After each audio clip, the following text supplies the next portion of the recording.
विद्यार्थियों, जय हिंद। आइए आज पुनः हम काव्य प्रवाह के साथ में आपकी कक्षा 8वीं की संस्कृत पाठ्य पुस्तक, जैसा कि आप देख पा रहे हैं, ये संस्कृत पाठ्य पुस्तक, इसके द्वितीय पाठ, जैसा कि आप देख पा रहे हैं, द्वितीय पाठ कालज्ञो वराह मिहिर। इसका हिंदी अर्थ है ज्योतिषी वराह मिहिर। कालज्ञ मतलब काल के ज्ञाता, या हम इन्हें ज्योतिषी कहते हैं। तो ज्योतिषी वराह मिहिर का यह पाठ है, इनके बारे में हम पढ़ते हैं। तो आइए विद्यार्थियों प्रारंभ करते हैं इस पाठ को और समझते हैं पाठ का अनुवाद। तो बच्चों, आप देख रहे हैं द्वितीय पाठ कालज्ञो वराह मिहिर। और देखिएगा यहाँ पर जो तस्वीर है, आप देख पा रहे हैं ये चित्र है वराह मिहिर का, ठीक है। और इन्हीं के संबंध में ये पूरा पाठ दिया गया है। और जब हम इस पूरे पाठ को पढ़ लेंगे, इसका हिंदी अनुवाद समझ लेंगे, तो आपको ये समझ में आ जाएगा कि वराह मिहिर कौन थे, ठीक है, और इन्होंने क्या क्या किया, और आज वर्तमान युग में इनके द्वारा लिखे गए ग्रंथ हमारे लिए कितने महत्वपूर्ण हैं। चलिए प्रारंभ करते हैं। तो सबसे पहले हम इसका शुद्ध उच्चारण करेंगे, और मेरे पीछे मेरा जो काव्य है ये उच्चारण करेगा, और आपको भी इसका सही उच्चारण करना है, ठीक है। तो चलिए प्रारंभ करते हैं। पहला जो वाक्य है देखिएगा, अस्ति उज्जिन्याः निकटे कपिथ कायथा नामाख्यो ग्राम। काव्य मेरे पीछे दोहराओगे। अस्ति उज्जिन्याः निकटे कपिथ कायथा नामाख्यो ग्राम। अब इसका हिंदी अनुवाद करेंगे तो क्या होगा। अस्ति का मतलब है। अस्ति का मतलब क्या होता है? है। उज्जिन्याः निकटे यानी उज्जैनी के निकट, उज्जैनी नगर जो है उसके निकट, कपित अर्थात जो कायथा नाम का, नामाख्यो नाम का ग्राम, अर्थात उज्जैनी के निकट कपित अर्थात कायथा नाम का ग्राम है या गांव है। ग्राम यानी गांव। तत्र आदित्योपासकः आदित्यदासः नामा कश्चित् विप्रः प्रतिवसति स्म। मेरे पीछे दोहराओगे। तत्र आदित्योपासकः आदित्यदासः नामा कश्चित् विप्रः प्रतिवसति स्म। इसका हिंदी अनुवाद होगा तत्र अर्थात वहां। तत्र यानी वहां। आदित्योपासकः का अर्थ है सूर्य भगवान का उपासक। देखो, आदित्य का मतलब होता है सूर्य, यानी हम अगर आदित्य कहे तो आदित्य का अर्थ होता है सूर्य। और यहाँ पर आदित्योपासक यानी आदित्य अर्थात सूर्य का उपासक, ठीक है। आदित्यदास नाम का, यानी जो यहाँ देखो आदित्यदास यानी आदित्यदास, नामा यानी नाम का, तो सूर्य भगवान का उपासक आदित्यदास नाम का कश्चित यानी कोई, विप्र यानी ब्राह्मण, प्रतिवसति स्म यानी निवास करता था। आगे हम अब पढ़ेंगे। तस्य गृहे वराह मिहिर नामा बालको अजायत। मेरे पीछे दोहराना है। तस्य गृहे वराह मिहिर नामा बालको जायत। अर्थात तस्य यानी उसके, यानी किसके, वो विप्र के यानी ब्राह्मण के।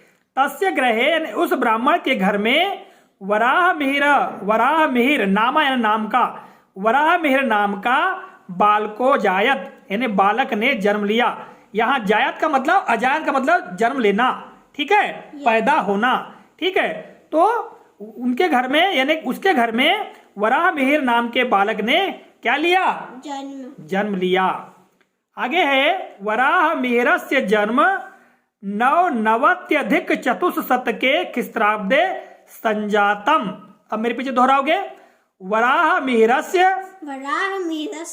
जन्म 99+400 के ख्रीष्टाब्दे संजातम।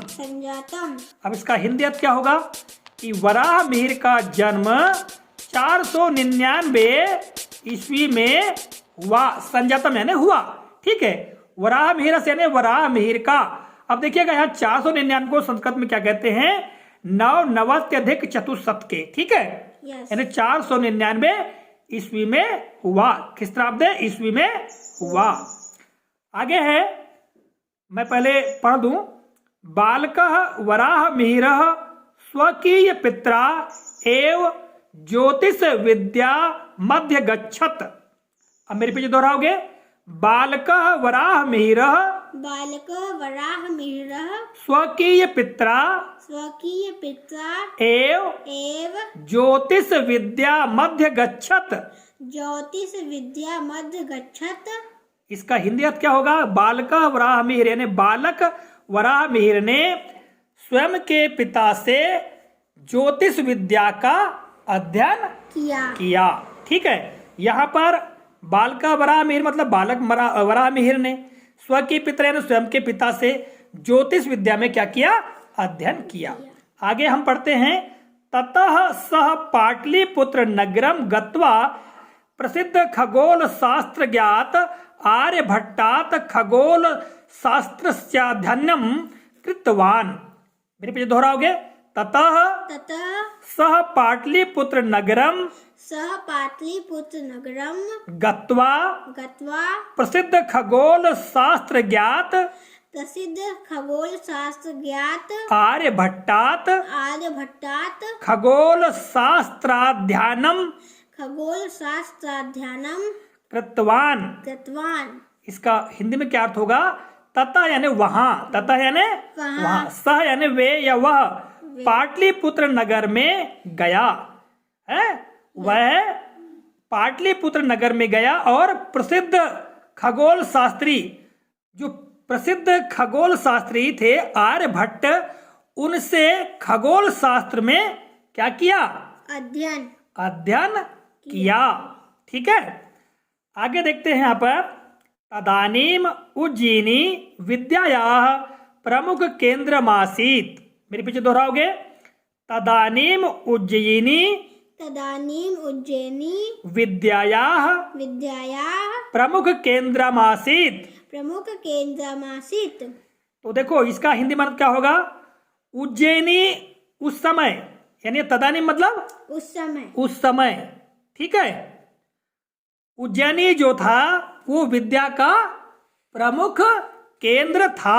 प्रमुख केंद्रमासीत् का मतलब प्रमुख केंद्र था। तदानीम मतलब उस समय। ठीक है। आगे देखिएगा। उज्जयिन्याम गुप्त वंशस्य संरक्षणे बहुविध कला विज्ञान सांस्कृतिक केंद्रादीनि संरक्षितानि वर्धितानि चासन। मेरे पीछे दोहराओगे। उज्जयिन्याम गुप्त वंशस्य संरक्षणे बहुविध कला विज्ञान सांस्कृतिक केंद्रादीनि संरक्षितानि वर्धितानि चासन। अब इसका हिंदी अनुवाद क्या होगा कि उज्जैनी में गुप्त, उस देखो उस समय गुप्त वंश का शासन था। इतिहास आपने पढ़ा है। ठीक है। गुप्त वंश का भी शासन था। तो उस समय पर गुप्त वंश के शासकों के संरक्षण में बहुविध कला यानी बहुत सारी विधाओं और कला और विज्ञान तथा जो संस्कृति का है उसका केंद्र था। कौन सा केंद्र था? ये उज्जैनी है ना। और उज्जैनी में उनके संरक्षण में ये फल फूल रहे थे। वर्धितानि का मतलब फलना फूलना या आगे बढ़ना या उन्नति करना। ठीक है। बात समझ में आ गई? हाँ।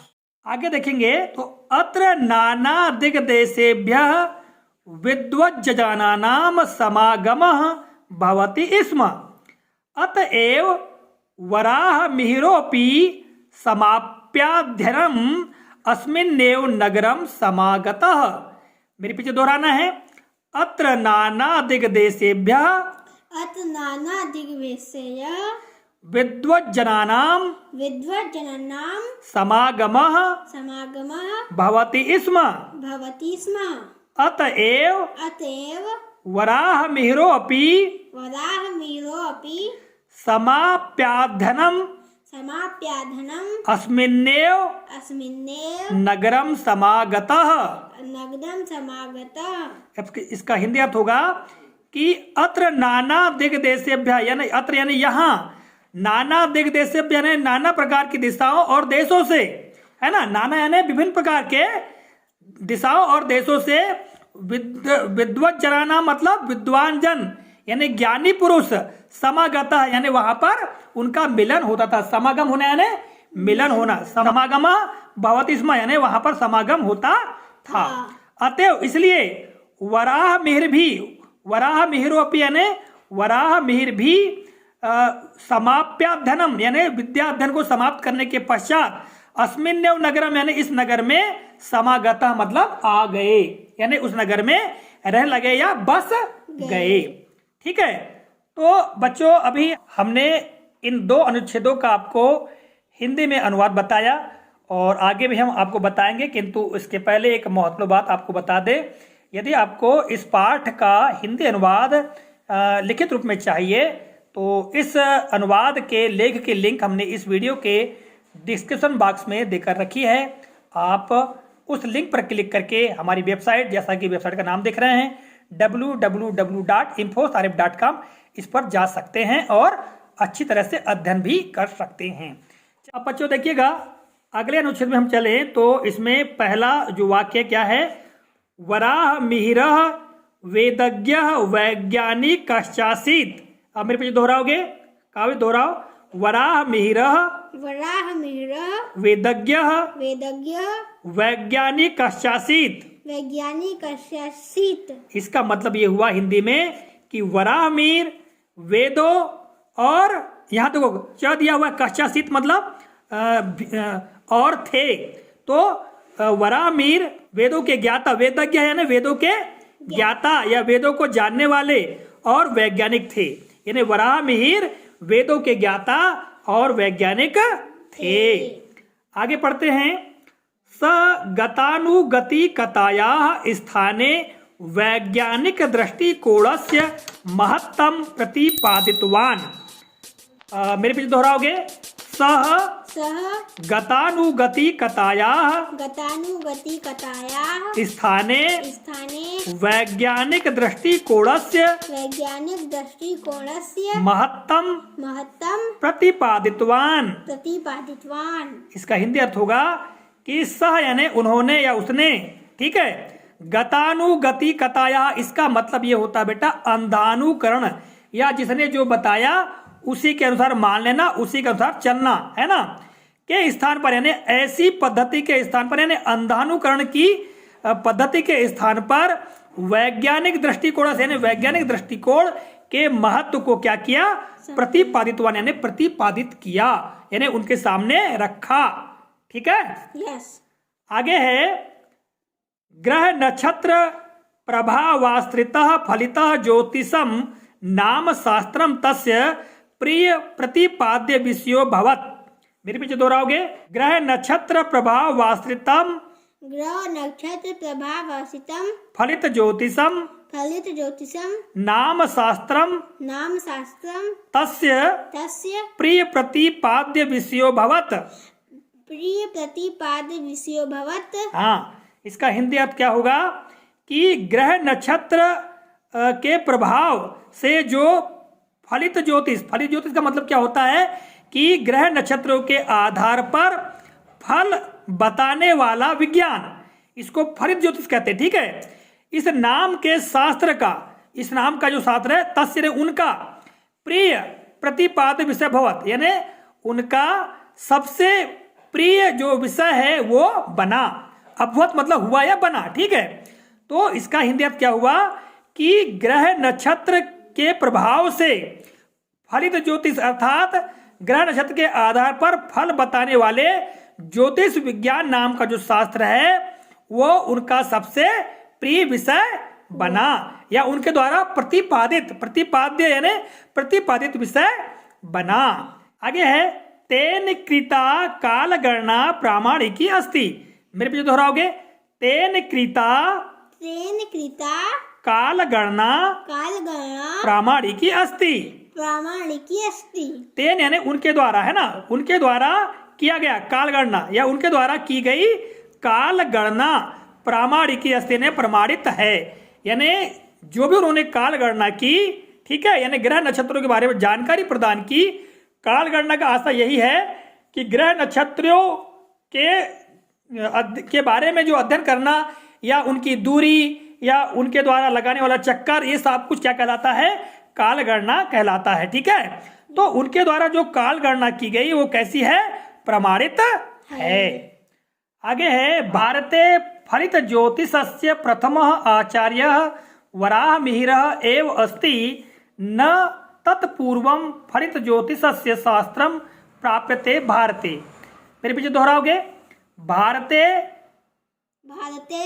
फलित ज्योतिषस्य प्रथम आचार्य वराहमिहिर एव अस्ति, न तत्पूर्वम फलित ज्योतिषस्य शास्त्रम प्राप्यते भारते। इसका हिंदी अनुवाद होगा कि भारत में फलित ज्योतिष यानी वही ग्रह नक्षत्रों के आधार पर फल बताने की विद्या। ठीक है, तो फलित ज्योतिष का जो फलित ज्योतिष के प्रथम आचार्य वराहमिहिर हैं। ठीक है, न तत्पूर्वम उनके पहले फलित ज्योतिष यानी फलित ज्योतिष शास्त्र भारत में नहीं मिलता या प्राप्त नहीं होता। ठीक है, आगे है, एस एव सर्वप्रथमं प्रतिपादितवान् यत्र चंद्रस्य प्रकाशः स्वकीयः नास्ति अपितु सह सूर्यस्य प्रकाशेन प्रकाशते। मेरे पीछे दोहराओगे, एस एव सर्वप्रथमं प्रतिपादितवान् यत् चंद्रस्य प्रकाशः स्वकीयः नास्ति अपितु सह सूर्यस्य प्रकाशेन प्रकाशते। अब इसका हिंदी अनुवाद क्या होगा कि एस एव सर्वप्रथम प्रतिपादितवान्, उन्होंने सर्वप्रथम यह प्रमाणित किया या प्रतिपादित किया कि जो चंद्रमा है, यत चंद्र से यानी जो चंद्रमा का प्रकाश है, स्वकीय नास्ति यानी स्वयं का नहीं है, अपितु सह सूर्य से प्रकाशन प्रकाशते, अपितु वह सूर्य के प्रकाश से प्रकाशित होता है। ठीक है, ऐसा उन्होंने क्या किया? प्रतिपादित किया।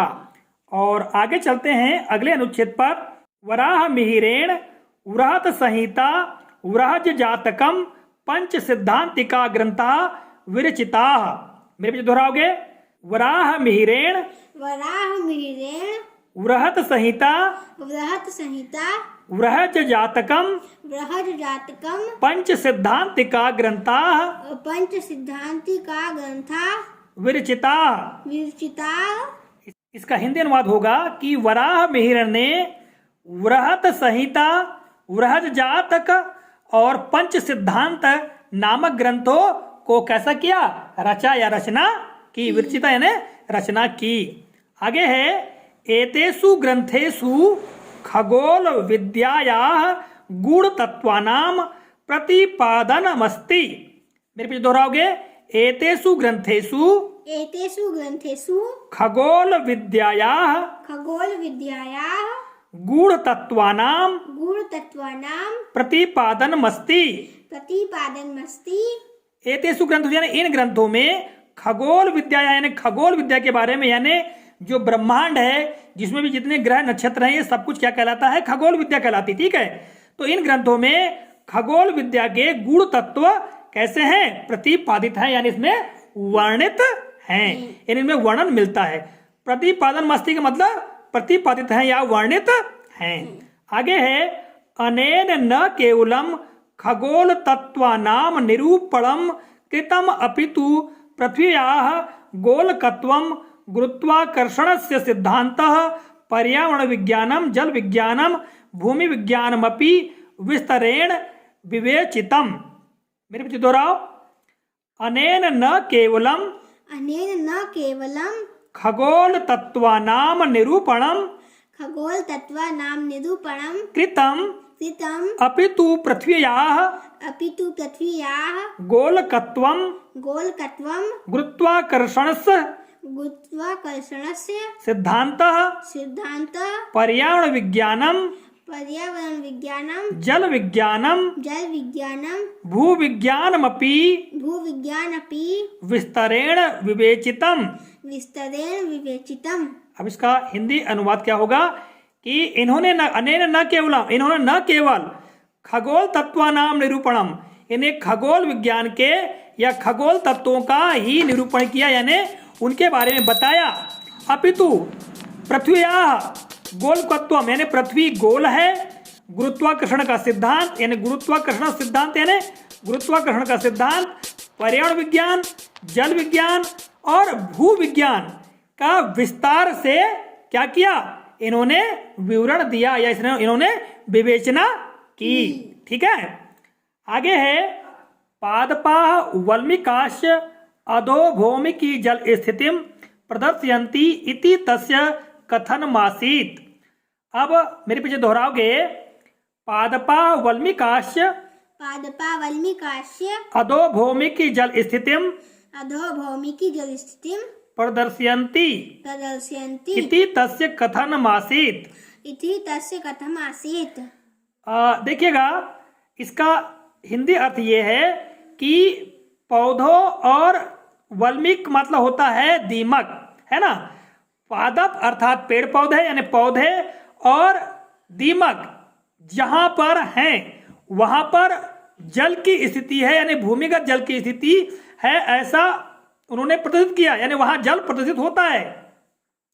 ठीक है, ऐसा उनका कथन था, यानी किसका, वराहमिहिर का। उनका यह कथन था कि जहां पर पौधे और दीमक है वहां पर भूमिगत जल की स्थिति प्रदर्शित होती है, यानी वहां पर भूमिगत जल स्थित होता है, ऐसा उनका कथन था।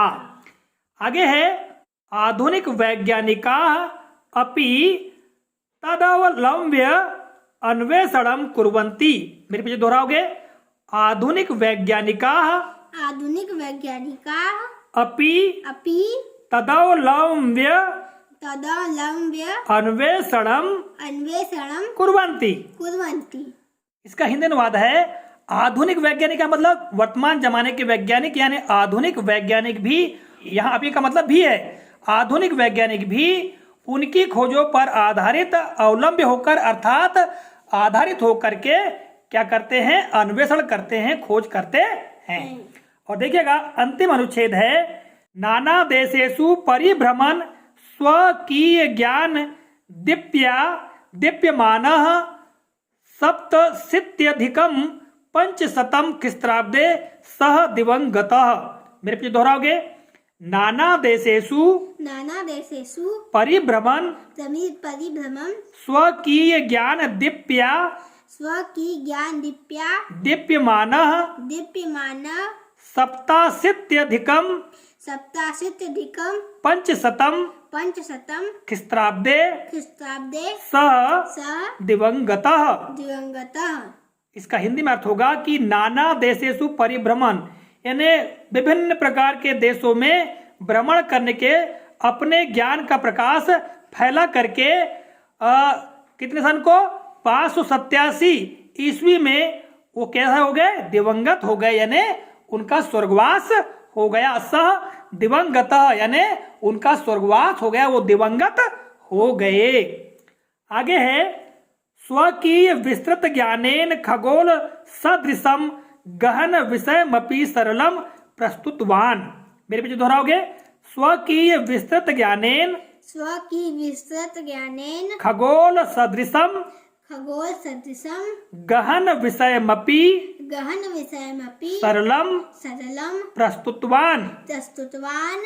अब इसका हिंदी अनुवाद क्या होगा, स्वयं के ज्ञान से, यानी स्वकीय विस्तृत ज्ञानेन, अपने स्वयं के विस्तृत ज्ञान से खगोल शास्त्र सितसः गहन विषयमपि, यानी खगोल शास्त्र जैसे गहन विषय यानी कठिन विषय को सरलम प्रस्तुतवान, यानी सरल प्रस्तुत किया, यानी सरल बना दिया, सरल रूप में उनने प्रस्तुत किया।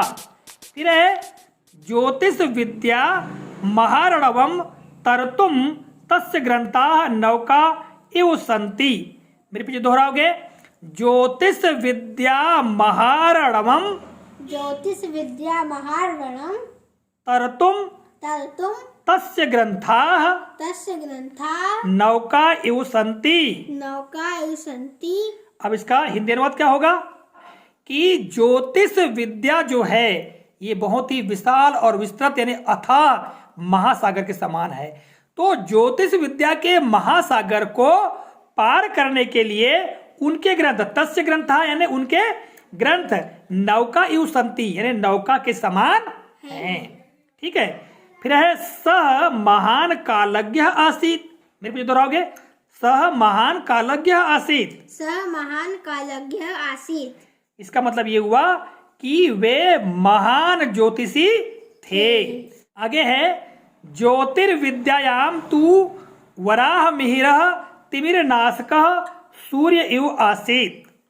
मेरे पीछे दोहराओगे, ज्योतिर्विद्यायाम ज्योतिर्विद्यायाम तु वराह मिहिरः तु वराह मिहिरः तिमिरनाशकः तिमिरनाशकः सूर्य इव आसीत। सूर्य एव आसीत। अब इसका हिंदी में क्या अर्थ होगा कि ज्योतिर्विद्या में यानी ज्योतिर्विद्या में वराह मिहिर तिमिर नाश का यानी अंधकार का नाश करने वाले अर्थात अज्ञानता को दूर करने वाले सूर्य के समान थे। सूर्य के समान थे। सूर्य एव आसीत अर्थात सूर्य के समान थे। तो विद्यार्थियों, इस तरह से ये पाठ था, इसका हमने आपको हिंदी अनुवाद बताया है। आशा है ये हिंदी अनुवाद आपको काफी उपयोगी लगा होगा। मिलेंगे अगले कालखंड में, तब तक के लिए नमस्कार, जय हिंद, वंदे मातरम।